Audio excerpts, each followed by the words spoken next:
रात्रीचे 11 वाजले असतील. अश्विनी एक कार्यक्रम आटोपून घरी जाण्यास निघाली होती. थंडीचे दिवस असल्याने रस्त्यावरची वर्दळी कमी झाली होती. अश्विनीने गाडीच्या काचा खाली पाडल्या आणि शॉल अंगावर ओढून घेतली होती. पुढे सिग्नलला तिची गाडी थांबली. सहजच तिचं लक्ष बाजूला फुटपाथला लागून असलेल्या तळ्याकडे गेले. तिथल्या लोखंडी सगळ्यांच्या कड्यांना धरून एक साधारण 24-25 वर्षाची तरुणी त्या तळ्यात वाकून पाहताना तिला दिसली. तिला थोडी शंका आली. त्यामुळे तिने ड्रायव्हरला गाडी बाजूला घ्यायला सांगितली आणि ती गाडीतून उतरून त्या मुलीच्या दिशेने जायला लागली.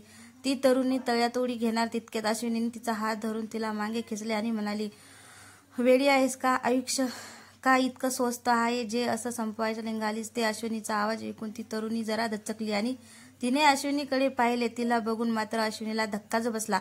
मंजू तू? आणि हे काय झालंय तुला? अश्विनी म्हणाली. अश्विनीला बघून मंजू म्हणतेस? मंजिरी तिची बालमैत्री. तिला बिलकुल रडायला लागली. अश्विनी म्हणाली, मंजू तू शांत हो बघू, अशी रडू नकोस. मी आले ना आता, शांत हो बघू. अश्विनी मंजूचे डोळे पुसत तिला जवळ घेते आणि ड्रायव्हरला पाणी आणायला सांगते. अश्विनी, मंजू घे पाणी, घे थोडं आणि उठ, चल आपण हॉस्पिटलला जाऊया. बघ किती तोंड फुटलंय तुझं. कोणी केलं हे सगळं? आणि तू कुठे होतीस इतके वर्ष? किती ग शोधलंय मी तुला. मंजू म्हणाली, नको नको नको नको, हॉस्पिटल नको. तू जा इथून. तो आला, त्याने पाहिलं तर तो तुलाही जीवनाशी मारेल. आशू तू निघ इथनं. मला जगायचं नाही आता, मला सगळं संपवायचं आहे. असं म्हणत मंजू बेशुद्ध झाली. तिच्या डोक्याला जब्बर मार लागला होता. तिचे ओठ फुटले होते. नाकातून रक्त वाहत होतं. हातापायाला बेल्टने मारल्याचे वळ दिसत होते. अश्विनी तिला ड्रायव्हरच्या मदतीने गाडीत टाकते आणि तिला जवळच एका हॉस्पिटलला घेऊन जाते. अश्विनी पेशाने सोशल वर्कर होती. तिचे पती देखील IPS ऑफिसर होते. मंजूची अवस्था बघून तिला कल्पना आली होती की ही डोमेस्टिक व्हायलन्सची केस असावी. पण जोपर्यंत मंजू शुद्धीवर येत नाही तिला काहीच कळायला मार्ग नव्हता. डॉक्टर मंजूला तपासून तिला औषधी आणि इंजेक्शन लावतात. त्यामुळे तिला शांत झोप लागली होती. मंजूच्या मनात मात्र असंख्य प्रश्नांची थैमान घातलं होतं. 5 वर्षापूर्वी हरवलेली मंजू तिला आज भेटली होती आणि ती अशा अवस्थेत. मंजू तिथेच रात्रभर चेअरवर बसून आपल्या मैत्रिणीकडे बघत बसली आणि हळूच भूतकाळात रमून गेली. अश्विनी आणि मंजिरी दोघीही जिवलग बालमैत्रिणी. एकमेकीशिवाय दोघीचं पान हलायचं नाही. मंजिरी अभ्यासातही हुशार होती. तिचा आवाजही खूप गोड होता. स्वभावाने खूप शांत, सगळ्यांना समजून घेणारी. लहानपणीच मंजिरीची आई आजारपणात गेली. त्यानंतर तिच्या वडिलांनी दुसरं लग्न केलं. त्यांना बायको तर मिळाली, पण मंजिरीला आई मात्र कधीच मिळाली नाही. ती मंजूला खूप त्रास द्यायची, दिवस दिवस उपाशी ठेवायची. मात्र मंजूने कधीही तिच्याविषयी तक्रार वडिलाकडे केली नाही. मंजूला नृत्याची फार आवड होती. कॉलेजमध्ये कार्यक्रम असला की ती त्यात आवर्जून भाग घ्यायची आणि पहिलं बक्षीसही मिळवायची. अश्विनी आणि मंजिरी याची जोडी तर अख्ख्या कॉलेजमध्ये फेमस होती. त्या मैत्रिणी कमी आणि बहिणीच जास्त होत्या. कॉलेजला असताना अचानक एक दिवस मंजू गायब झाली. ती आज अशी अश्विनीच्या पुढे आली होती. अश्विनीने कधी स्वप्नातही विचार केला नव्हता की आयुष्यात तिला तिची मैत्रीण अशा अवस्थेत सापडेल. इतक्यात तिला आवाज येतो, आशू का मला वाचवलंस ग? सोडून द्यायचं होतं ना ग? मला नाही ग जगायचं आता. मंजूला जाग आली होती. आशू लगेच डॉक्टरांना हाक देते आणि मंजू जवळ जाऊन बसते.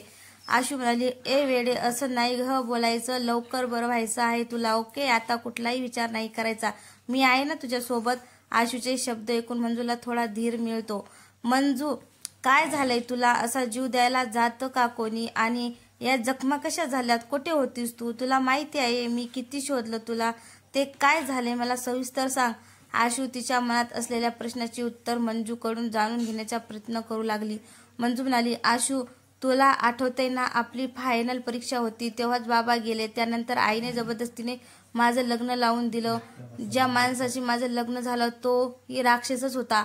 वाटलं होतं लग्नानंतर आपल्याला समजून घेणारी व्यक्ती मिळेल, पण सगळं उलट झालं ग. बोलता बोलता मंजूचे डोळे गळायला लागले होते. इतके दिवस मनात पुरून ठेवलेल्या भावना आज उफाळून बाहेर येऊ लागल्या होत्या. ती तिच्यावर घडलेली परिस्थिती आशूला सांगू लागली. बाबांच्या निधनानंतर आईने जबरदस्ती माझं लग्न लावून दिलं. तो माणूसही खूप व्यसनी होता. रोज पिऊन येणे, मारझोड करणे, जबरदस्तीने जावळी साधणे, अशातच मला दिवसही गेले. वाटलं आपलं बाळ येईल आणि काहीतरी चांगलं होईल, पण एक दिवस हा माणूस खूप पिऊन आला, माझ्याकडे पैसे मागू लागला. मी कुठून देणार? तर याने मला बेदम मारहाण केली. त्यात माझं बाळ सुद्धा मी गमावलं ग. इतकं होऊनही त्याला काहीच वाटलं नाही. त्याचं व्यसन आणि पैशाच्या हव्यासाठी त्याने मला एका दलालाला विकून टाकलं. कसा तरी जीव वाचवून तिथून पळाले. घरी गेले तर आई आणि सावत्र भावाने मला बाहेर काढून दिलं. मला काहीच सुचत नव्हतं ग. वाटलं सगळं संपलंय आता. मला नकोय असं लाचारीन जगणं. मला संपून टाकायचं ग हे सगळं. मंजूचं बोलणं ऐकून आशूचेही डोळे गळायला लागले होते. अश्विनीने अशा खेचलेल्या परिस्थितीत पुढे हरलेल्या कित्येक स्त्रियांना त्यांचा अधिकार मिळवून दिला होता. तिने कधी स्वप्नातही विचार केला नव्हता की तिची जिवलग मैत्रीण तिला अशा अवस्थेत मिळेल. पण मनातून ती देवाचे आभारही मानते की योग्य वेळी त्याने त्यांची भेट घडवली होती. थोडा जरी विलंब झाला असता तर कदाचित आशूने मंजूला कायमचं गमावलं असतं. या विचारानेच मंजूच्या अंगावर काटा आला होता. आपल्या खचलेल्या मैत्रिणीला धीर देत आशू तिच्या सोबत उभी राहते आणि आपल्या मैत्रिणीला न्याय मिळवून देण्याची शपथ घेते. अश्विनी मंजिरीला तिच्या घरी येऊन येते. रात्रभर अश्विनीच्या मनात मंजूचे विचार घोळत होते. ती रात्र तिच्या नवऱ्याला म्हणजेच राजेशला मंजूवर घडलेला प्रसंग कथन करते आणि आपण तिला यातून सोडूया असं त्याला सांगते. राजेशही अश्विनीला होकार देत मदत करण्यास तयार होतो. इकडे मंजू मात्र खूप घाबरलेली होती. स्वतःच्या नवऱ्याच्या विरोधात जाऊन केस वगैरे करणं तिला सगळं नको वाटत होतं. तिला तिच्या मैत्रीला, अश्विनीला आणि तिच्या नवऱ्याला कुठलाच त्रास द्यायचा नव्हता. अश्विनीलाही मंजिरीच्या मनाची अवस्था समजत होती. मंजिरी मनाने पूर्णपणे खचून गेली होती. तिला गरज होती प्रेमाची, मायेची, जे तिला कधीच मिळाली नव्हती. आईचं प्रेम तर तिच्या वाट्याला कधीच आले नव्हतं आणि लग्नानंतर नवरा देखील राक्षसी वृत्तीचा, त्यामुळे ती या प्रेमाला मुकली होती. मात्र अश्विनी तिच्यावर जीवापाड प्रेम करायची आणि म्हणूनच तिने मंजूला या साऱ्यातून सुखरूप बाहेर काढण्याचा आणि तिला सक्षम बनवण्याचा निर्णय घेतला होता. राजेशच्या मदतीने तिने मंजिरीचा नवरा दीपक यांचा शोध लावला. बायकोचा छळ करणे, तिला आत्महत्येस प्रवृत्त करणे, तसेच पैशाच्या हवण्यासाठी बायकोला विकणे या गंभीर गुन्ह्याखाली त्याला सश्रम कारावासाची शिक्षा ठोठावण्यात आली. राजेशने दीपककडून माहिती काढून बायकांचा व्यवसाय करणाऱ्या त्या दलाला देखील शोधून काढलं आणि मंजू सारख्या परिस्थितीने भिडलेल्या कितीतरी बायकांची त्यांचा तावडीतून सुटका केली. राजेश आणि अश्विनीच्या रूपाने मंजूला जणू काही देवच मिळाले होते. दीपक नावाच्या वादळातून मंजूची सुखरूप सुटका झाली होती.